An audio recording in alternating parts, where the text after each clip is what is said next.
Welcome back to the Tour Today Show. This will be the final episode for the 2020 Tour de France for the Tour Today Show. My name is Steve Fleck. Every day there has been racing at this fabulous Tour de France. We have talked about the highs and lows, the thrills and the spills, the tragedies and the triumphs at the Tour, aka La Grande Boucle.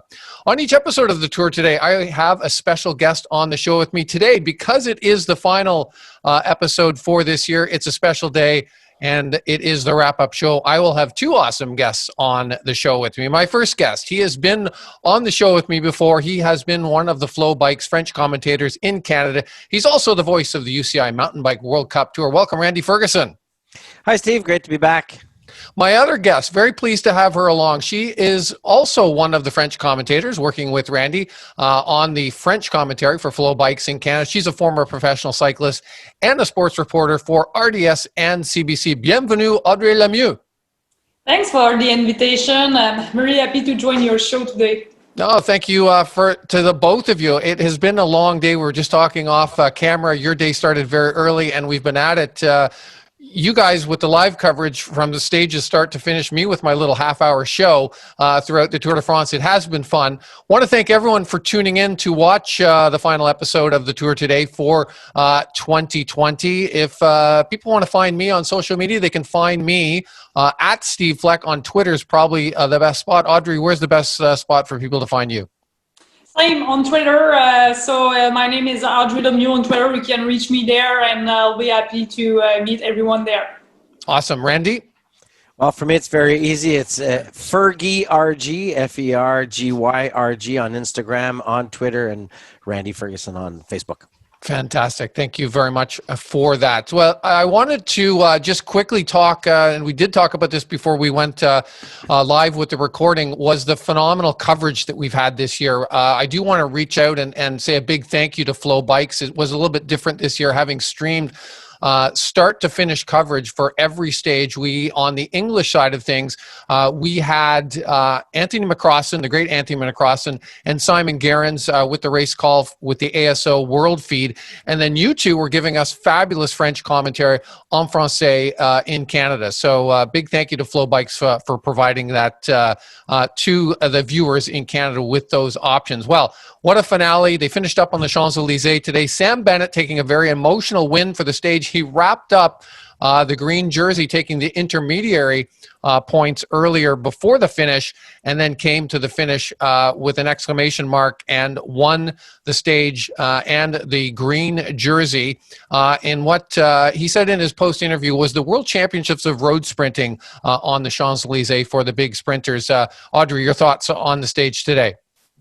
Well, it's a very prestigious sprint on the Champs-Élysées. It's there since 1975, and for sure, when you win that, it's the consecration of the art of sprinting. It was good image that we saw. Sam Bennett won it, and you could tell that there was a lot of emotion after that sprint, and everything went off of his shoulder. Last year, Caleb won that sprint. This year, it was Bennett. And yes, very prestigious sprint, and the stage today was just like we knew it was going to be, a little break, not much of a gap, and it was a pure sprinter that could shine today on the Champs-Élysées. Special moment, Randy, for Sam Bennett. He is the second Irishman after Sean Kelly, the great Sean Kelly, who won the green jersey 4 times, last time in 1989, winning the green jersey and the finale on the Champs-Élysées. Your thoughts? Well, Bennett, I think it's kind of segue out of what Audrey was saying. It was how could I say, a pressure-loaded stage for him, a really pressure-loaded last week for Sam Bennett, as he had to fight, the coming in within the time limit. He's had to fight off some very staunch opposition in the intermediate sprints and things of that nature. So for him to win it in the way he did, he's a guy that has come up through the system, and that was one of his most important, I think, notes or comments of interest at the end of the tour this year. he's really had to work kilometer after kilometer, team after team, year after year to make it where he was. It wasn't a gift. He was a long time in the shadow of Peter Sagan when he was at Bora Hansgrohe. Now this year, with proper teaching, a proper team also organized around him, he was able to deliver the material. And following in the footsteps of the great Sean Kelly, I think tonight in Corrick-sur-Suire in Ireland, the hometown of Bennett and of Sean Kelly, there's going to be a lot of celebration. I think a few Guinnesses will be consumed in Carrick-on-Suir tonight. The top three, again, Bennett with the win. Mads Pedersen with the rainbow jersey on, and he'll get to wear that jersey for one more week. The World Championships is coming up next weekend. We'll get along into that later on in the episode. And Peter Sagan, Randy, you mentioned him. He was third, and you are absolutely correct. I mean, he battled all the way to the end. Matteo Trentin as well factored in. They were the top three on the green jersey. Alexander Kristoff, actually it was Kristoff was my choice for the stage to bookend it for his team. He won the first stage, of course, in Nice. I was hoping for Kristoff to win the final sprint on the Champs-Élysées. He finished up in fourth spot. Let's shift to the yellow jersey and the overall competition. I mean, what an absolutely amazing performance by Tadej Pogačar. I mean, this kid last year, really a bit unknown until he finished third at the Vuelta, and then I think he was on everyone's sort of, a list to potentially factor in this year's Tour de France. Audrey, your thoughts on Pogačar and his win? Well, I think if you ask any specialist, any analysis, any analyst or analyze that were put onto the time trial yesterday, everyone were agreed to say that his chances were low to win the yellow jersey. But what he did yesterday on that time trial course, the confidence he had, the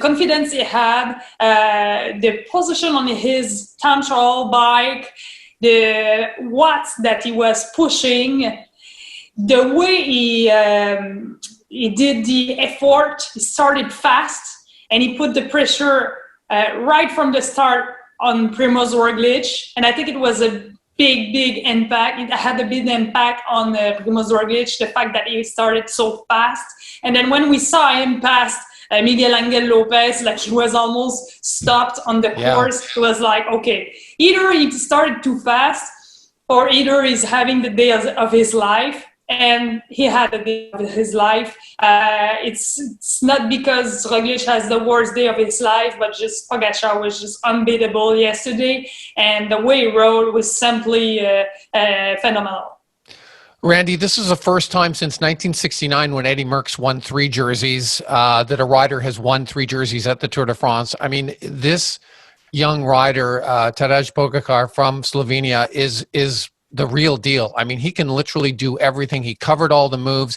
He didn't have a lot of team support, from UAE. He was doing a lot of this on his own against the Jumbo-Visma team. The other, riders in the top 10 had much more team support. What are your thoughts on this young rider? I really agree with you. He had to fend off not only accelerations, a lot of pressure put on by Jumbo-Visma. Don't forget, Jumbo-Visma had 1 or 2 guys per portion of the course. Everybody had a very dedicated, may it be Tony Martin and maybe Anmund Janssen, who had the bottom of the the flat surfaces, and then after that went to Bennett, and then up to all the way up to Van Aert and Dumoulin, and he had to really stay on those wheels. He lost Aru early in the Tour, who was supposed to be his mountain mate. He lost Formolo to injury. He only really had Mercato, who's more of a mid-mountain kind of guy, and De La Cruz. De La Cruz also started to hurt in that third week, but he stayed right up there. He did what he had to do. That being said, and yes, it's amazing, and this is actually a first in the modern history of cycling to take those 3 jerseys, because technically the white jersey didn't really come into existence until 1975. Right. That white jersey at one time was given to the guy who had the mountain, the yellow, and also the points jersey, and they gave him a white jersey just to say that, hey, we have it all. So this is the first time in modern history. That being said, however, you look at a guy like Roglic and what happened yesterday. I think Roglic played a very good poker face all last week, because don't forget, when you're following guys like Dumoulin, you're following guys like Van Aert, you're following guys like Sepp Kuss, he was in the red also. He was extremely, he was a broken man yesterday. And he just didn't show it as much. Pogacar was much more upfront about it, was much more, in the mix, and it looks like he fended off alone. But you ended up yesterday, and Roglic summed it up on the night before the time trial. Tomorrow, the teams have done their work. It is mano a mano, and the only people that are going to be responsible for the result are myself and Tadej. And Tadej had a great day, an amazing day. Roglic had an ordinary day. Audrey, just extending what Randy said there, that yesterday coming up to the finish was the first time I saw any strain on Roglic's face. He looked absolutely over the limit and devastated. It was sad to see in one point. I feel a lot of compassion for him because the way his team worked. And I agree with Randy. Who knows? He was maybe at the limit for a long time before that time trial, and he just never showed it. The only thing that to me looked like he was still in control and still strong is that in the Plateau des Glières, he was in the front, and I was able to put the pressure on Pogacar, and also on the Col de la Loze on stage 17, he was able to gain another 16 seconds on Pogacar. But that being said, I think on the time trial, he just mentally first, he lost it. And then after, there was nothing more he could do. He was trying to save it. And all the way to the time trial, he was in mode rattrapage. It means catching up. Gotcha. Yeah, catching up. Sorry, thank you very much, Randy. I knew you could help me on that. So in the catching up mode, and then after it was just like you could see that image that you're talking about. It was just it's unfortunately it's on his shoulder. His team has done everything, and then in the last day that he had to deliver, it didn't. So it is gonna be even harder for him to digest all that. Did either of you see the comments of the great Eddie Merckx? I mentioned Merckx before. Overnight, he was very critical of Roglic and the Jumbo-Visma team, and that they kind of handed it to Pogacar because they didn't leave enough of a buffer. Of course, Merckx had the benefit of, looking back and knowing what went on. But he said giving him only 50 seconds of a buffer going into that final time trial wasn't enough. And Merckx was very outspoken and critical of the Jumbo-Visma team, even though they rode, I thought, like superlatively all the way through. And it was only Roglic who kind of was a little off his game on that final 5-kilometer ascent up the mountain. Randy. Absolutely. Merckx really didn't hold back in his comments last night. He chewed their heads off, literally. I was actually surprised coming from Eddie, knowing the man. But as you said, he's maybe comparing it to a different era. He still follows cycling religiously. But in a sense, and he wasn't the only one who mentioned this. I read a lot of analysis. I think Brad Wiggins kind of was leaning to that side. That was my opinion, was that when they really had a chance, Jumbo-Visma, they should have really put a huge dent in the armor that Pogacar was going in. Like his armor was already dent coming into that last week. They could have really took the hammer and put it to him on a couple of those big climbs, which they didn't really. And what happened is that you got a sense of it on the night before the time trial when Roglic also mentioned a lot of this after analysis or aftermath analysis. You could read through the words of guys like Roglic. Roglic said, I'd rather be 57 seconds in front of him than 57 seconds behind him, and he beat him by 59 seconds. So that just gives you an idea. It was not won in Roglic's mind or soul the night before. Audrey, of course, we lost the defending champion, Egan Bernal, before the race was even finished. He's a young rider himself. He was only 22 when he won it last year, 23 this year, coming back to defend, and he just didn't seem to have it. When the big accelerations came in the mountains earlier on, he looked like he was there, but his teeth were gritted. And then when he was gapped going up I think it was the Grand Colombier, that's right, they put over 5 or 6 minutes in him, and then the day after that, he threw the towel in. You have to feel for Egan Bernal. Such a young rider, but huge potential ahead of him. Yes, and I think it's one of his hard dot on on his career. He has always been doing great things in sports, and this is going to be hard to digest also for him. Yes, like you said, I think that he was not completely the Egan Bernal he was last year. And to be honest, when he lost time on Roglic, before the Grand Colombier, I was still believing that he was going to be able to get back this time, especially in the Col de la Loze, because it is in high altitude, and last year he did it. He gained over 2 minutes on everybody in the field. But however, it didn't go to it didn't reach the Col de la Loze. And yes, something was off. We have not the complete explanation right now. Some people were saying that he was doing a lot of training, over 30 hours a week for several months before the tour. We saw that Route Occitanie was strong, and then more he goes in his season. Tour de l'Ain was a little bit less strong, and then Dauphiné had to give up on the race because of a back problem.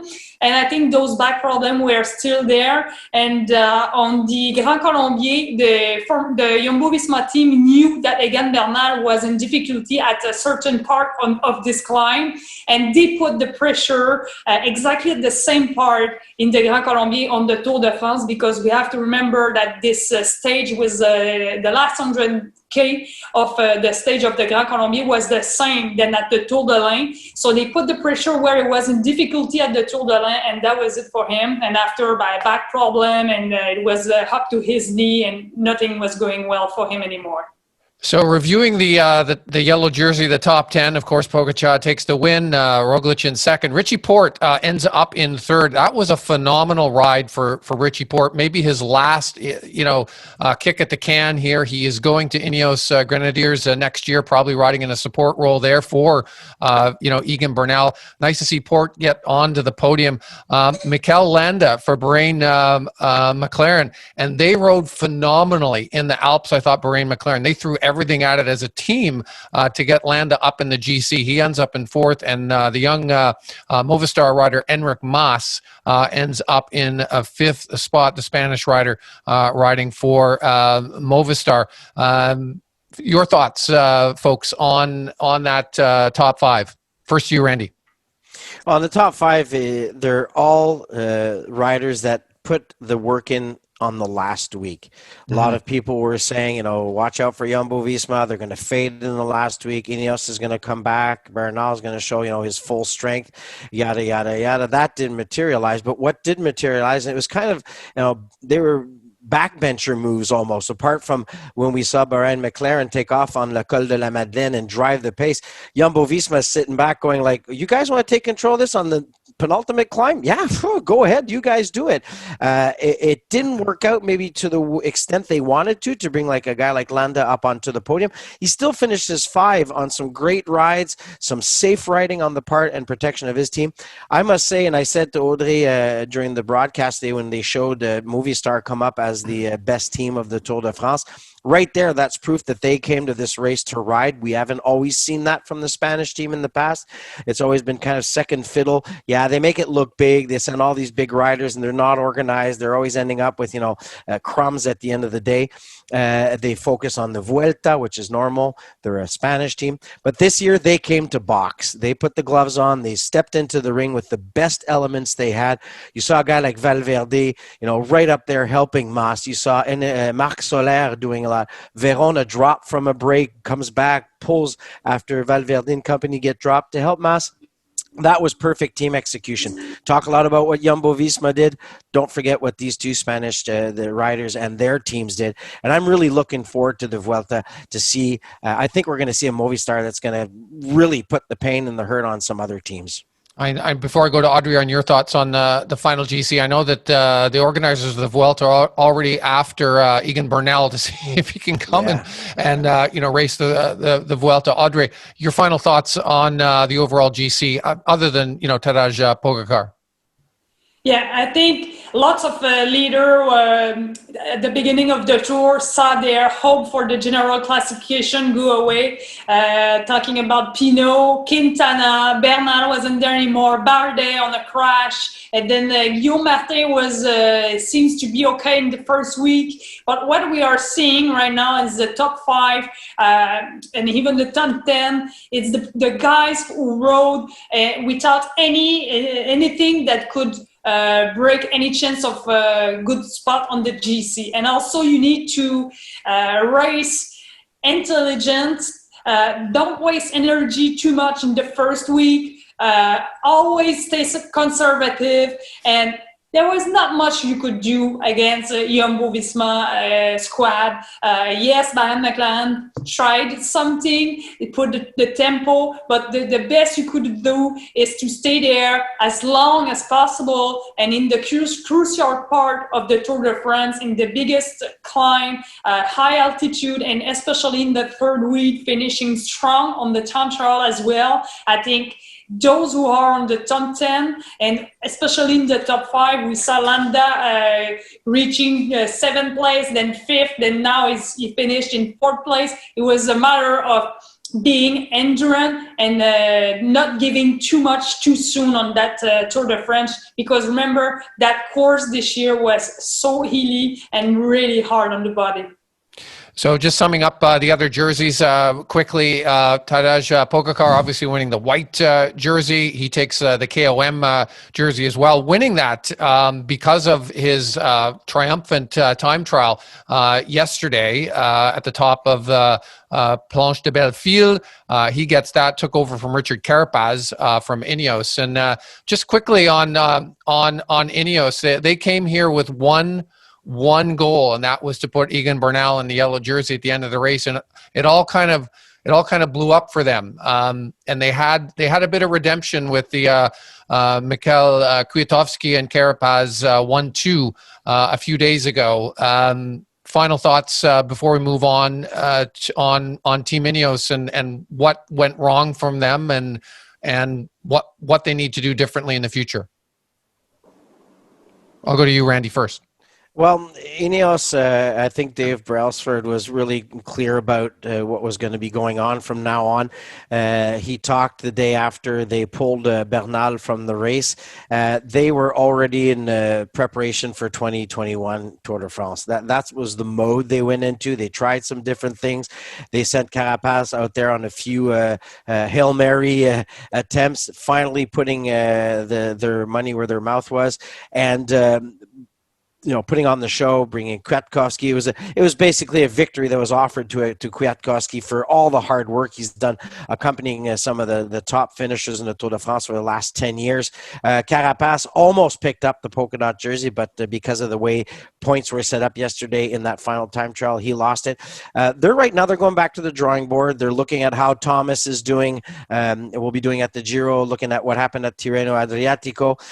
It was confirmed their move of not selecting Froome was a good move. Froome is still not anywhere near the form he's had, looking very ominous for them when it comes to the Vuelta. But Thomas is coming back.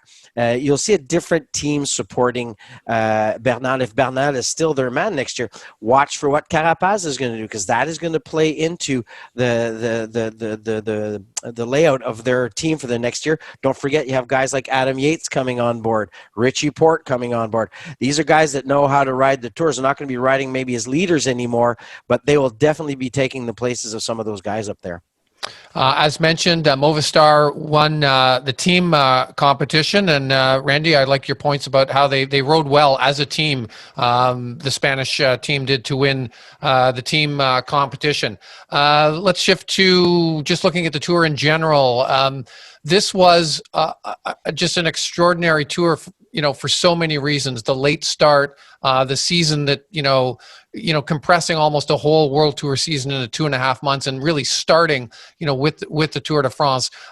What were your sort of, personal moments, and you guys got to see like every moment of a phenomenal tour. Audrey, what was your best moment, your favorite moment of the race?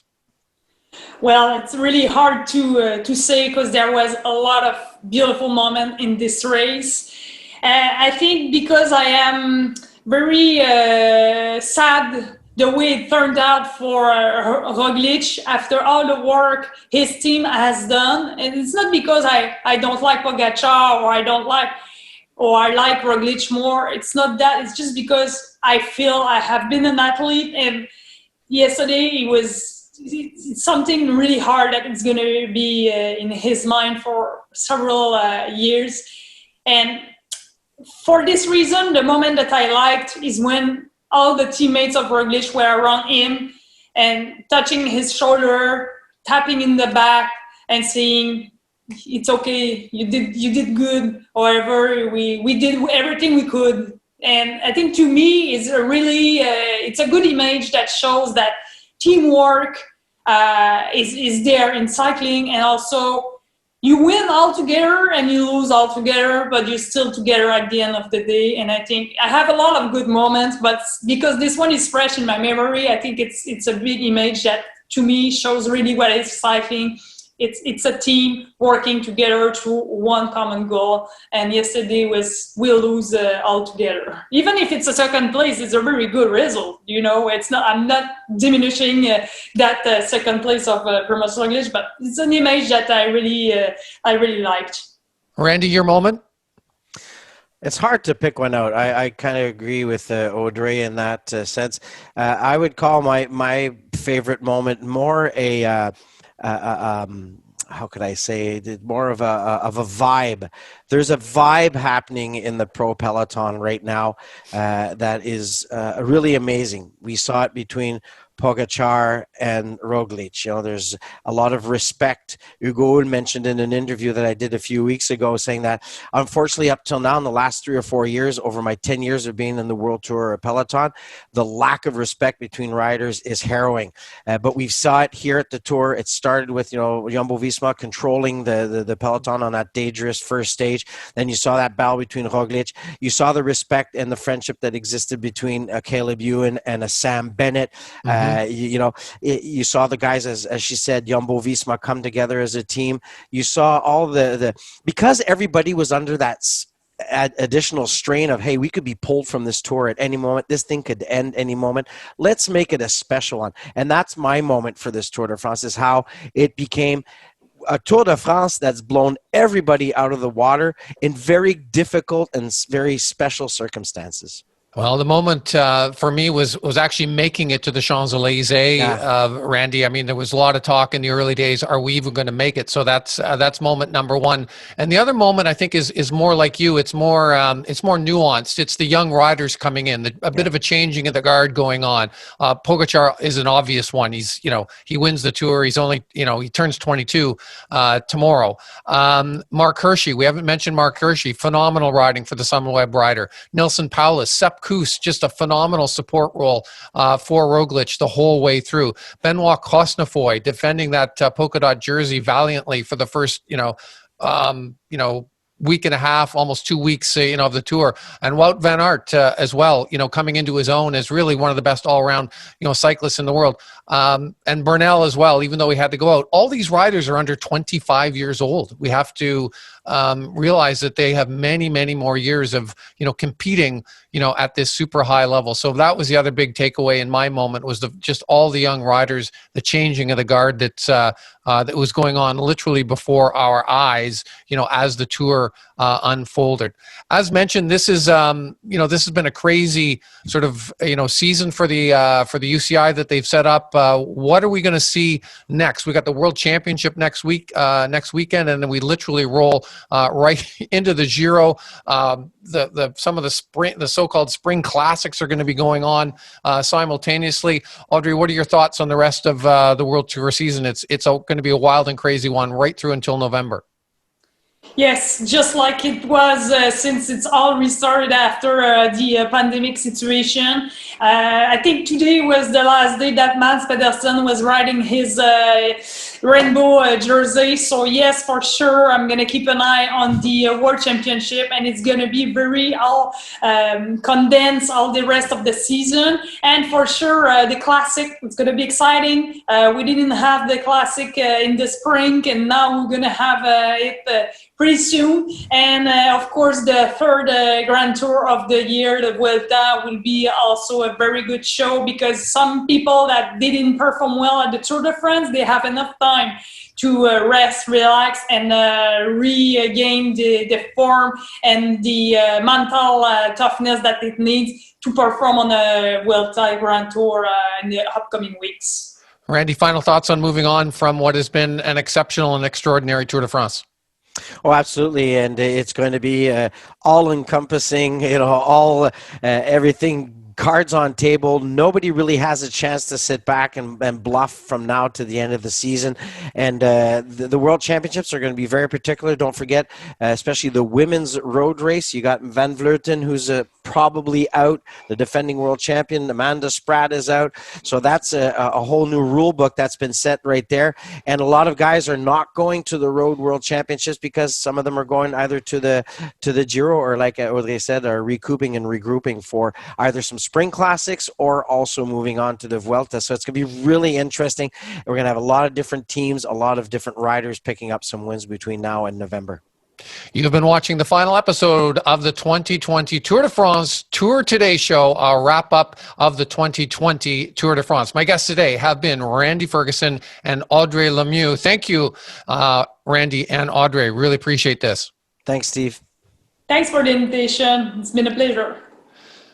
Some other final thank yous before we go. Thank you to Todd Jennings, Rob Velhurst, and Derek Fitzgerald and the whole team at Endurance Zone for the opportunity and your tremendous help. You have been awesome. I'm Steve Fleck on behalf of the whole team at Endurance Zone TV. Thank you for everyone watching. Hopefully, we will be back again in 2021 for the Tour Today show next year. Goodbye for now.